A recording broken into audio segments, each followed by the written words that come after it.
Former Senegalese President Macky Sall is aiming to become the next UN Secretary General. As his campaign gains momentum, here's a look at his political career, key achievements, and the controversies that shaped his presidency. In 2012, Senegal voted in the runoff of the presidential election, pitting former President Abdoulaye Wade against his one-time ally, then opposition leader Macky Sall. Wade's bid for a third term as president triggered violent protests in the preceding months. Sall, aged 50 at the time, had campaigned on lowering the cost of living for Senegalese, including by cutting taxes on rice, a staple food. J'en prends toute la mesure. Ce soir, une ère nouvelle commence pour le Sénégal. Sall emerged as the winner of the presidential elections and was declared fourth president of Senegal. Within his first few days in office, Sall traveled to France to meet French then-President Nicolas Sarkozy and signed a defense agreement stipulating military cooperation and a loan agreement from France to Senegal of €130 million. This was during a time of instability, right after a coup had taken place in neighboring Mali in March 2012. France has since fallen out of favor in the region, and in recent years, many West African countries have expelled the French military from their territories.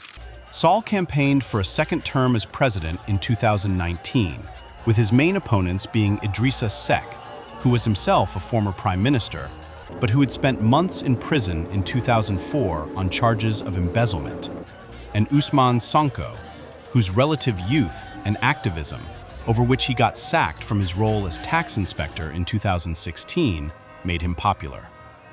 Ultimately, Sall won the election and stood to serve his second term as president of Senegal.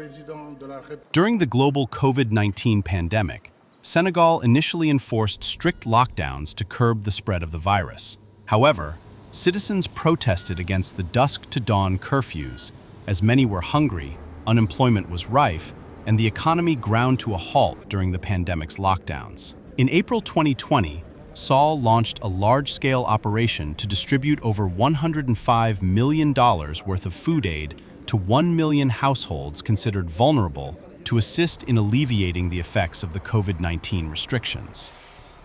In 2023, as Senegal was recovering from the COVID-19 pandemic and experiencing instability in the region, it also started preparing for its next round of presidential elections in 2024. Sall announced in July 2023 that he would not run for a third term in office as the country's president. He said his government would ensure peaceful, free, and transparent elections the next year, following weeks of fresh opposition unrest over fears he might run for a third term and sideline a key rival. But on February 3, 2024, mere days before the Senegalese presidential election, slated for February 25, 2024, Sall announced that he would postpone the elections, citing a dispute over the candidate list. Supervised Senegalese voters were due to choose a successor to President Sall, who was not seeking a third term. For the first time in Senegal's history, the incumbent was not on the ballot. Senegal had never before delayed a presidential vote. Its four largely peaceful transitions of power via the ballot box since independence from France in 1960 have built up its reputation as one of West Africa's most stable democracies. However, Sall's decision had led to widespread discontent, and the country erupted in deadly protests, and the Constitutional Council ultimately struck the decision down. Since then, Sall remains a divisive figure in the country. Senegal's Court of Auditors said Sall's government understated debt and deficit figures, implying about $7 billion in hidden borrowing, a number that later ballooned and was estimated by S&P Global Ratings at about $13 billion as of last July, a quarter of the country's $40 billion economy. Sall denies any wrongdoing. Since ceding his position as president, Sall has continued to participate in diplomatic forums as elder statesman. He moved to Morocco, where he now lives. In March 2026, Burundi put Macky Sall's name forward as a possible candidate for UN Secretary General. The Security Council is due to elect its 10th leader, and the chosen candidate will take over from Antonio Guterres on January 1st, 2027. Thousands of Sall's supporters lined the streets leading to the military airbase in Dakar on Friday, July 17, 2026, to welcome Sall for his first official return to the country since ceding office in 2024.